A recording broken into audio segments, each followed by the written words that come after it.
How to select all photos in Google Photos. If you want to select the all photos in Google Photos, make sure to like this video and subscribe my channel. Let's get started guys. First, you want to select your all photos in Google Photos. So how you can select all? Very simple video. You have to just click on this arrow mark options. So now you can see here will be arrow mark options. You want to select this arrow mark.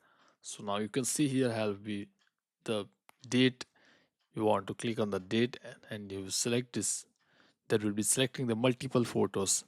Then click on the three dot options. So you can comfortable here layouts. You can see month and day.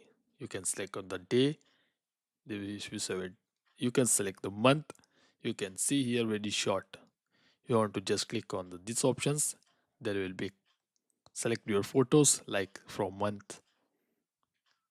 Then after you have to just delete these photos. Then you can delete. If you want to share these photos from somewhere, you can share. Make sure guys likes and subscribe my channel. Thanks for watching video.